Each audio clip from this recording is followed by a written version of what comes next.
दोस्तों, आज मी बनवते सांबर.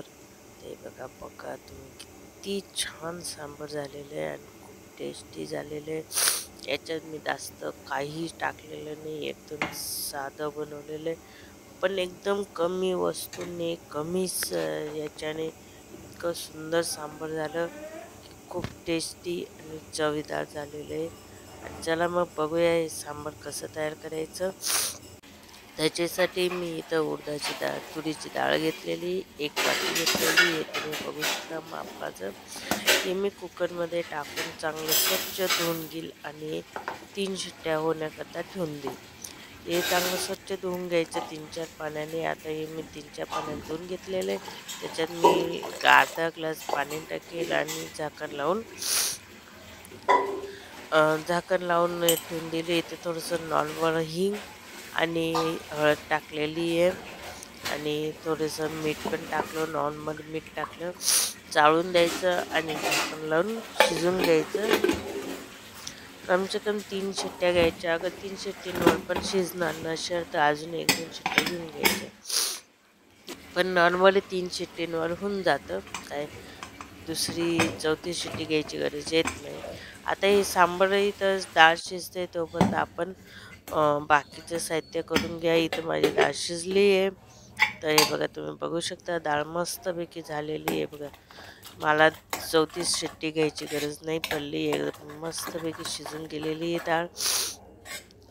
तर चला मग आता डाळीला फोडणी देऊया आपण आणि ती कशी द्यायची तेही सांगते. इथे मी थोडंसं तेल घेतलेलं आहे. तेलच्या ऐवजी तुम्ही तूप पण घेऊ शकता, बटर बी घेऊ शकता. पण मी तर तेल घेते. तेल घेऊन इथं चांगलं गरम होऊ द्यायचं. नंतर त्याच्यात थोडीशी मोहरी, जिरं टाकायचं. इथं मी जास्त भाज्या घेतलेल्या नाही आहेत. नॉर्मली भाज्या घेतल्या म्हणजे कमी वस्तूने आपण घरच्या घरी ते सांबार तयार कसं करू शकतो ते मी तुम्हाला सांगते.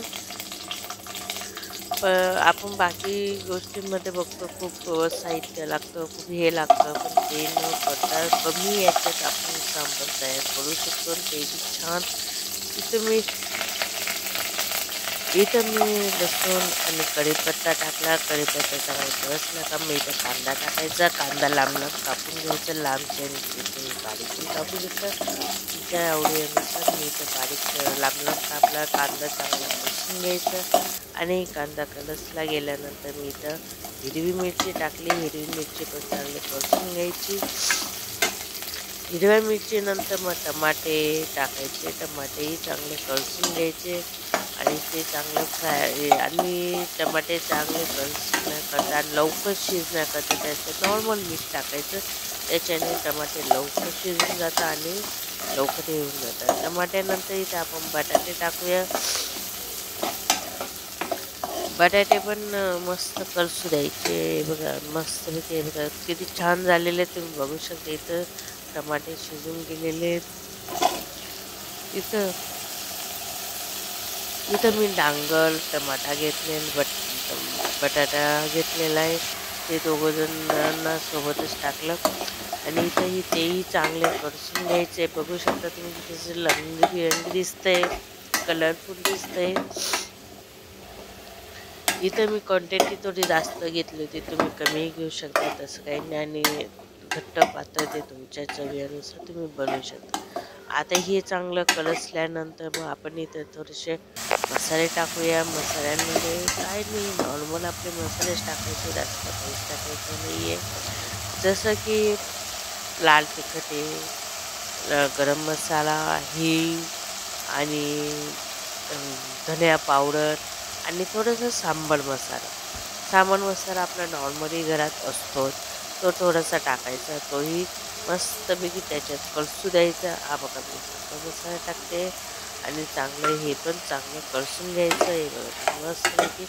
आणि मसाले मी तुम्हाला प्रत्येक व्हिडिओमध्ये सांगते की मसाले चांगले कलसून घ्यायचे. मसाले तुम्ही चांगले कलसले ते चांगले येतात आणि खूप सुंदर दिसतात आणि टेस्टी येतात, खूप छान दिसतात.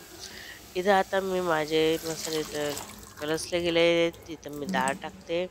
डाळमध्ये मी थोडंसं पाणी टाकून घेतलं होतं कारण की ती डाळ घट्ट होती. आणि आता इथं तुम्हाला किती पाणी टाकायचं, किती हे ठेवायचं ते तुमच्या हिशोबाने तुम्ही टाकू शकता. ते बघा मस्तपैकी हे कलसून घ्यायचं, चांगलं चाळून घ्यायचं आधी. नंतर मग याच्यात तुम्ही आता चवीनुसार मीठ टाकायचं आणि कोथिंबीर टाकायची. कोथिंबीर नसली तरी चालेल, पण काही हरकत नाही. कोथिंबीरच्या ऐवजी तुम्ही कस्तुरी मेथी थोडीशी टाकली तरी छान टेस्ट येते. आता इथे मी थोडंसं घट्ट ठेवते, कारण की रोहनला घट्ट आवडतं. तुम्हाला पाहिजे तर तुम्ही थोडंसं पातळ बी करू शकता. इथं आता सांबारला चांगलं उकळू देऊया आणि मग नंतर आपली सांबार रेडी आहे. तर इथं आपलं सांबार तयार आहे. इथं माझं इडली बी तयार आहे. तर बघा किती छान झालेलं आहे. रोहनला ते इतकं आवडलं ना, लोक विचारत तुम्ही रोहन लगेच गरम गरम जेवायला बसला. तर ही आपली सांबार रेसिपी तयार आहे. सांबार रेडी आहे.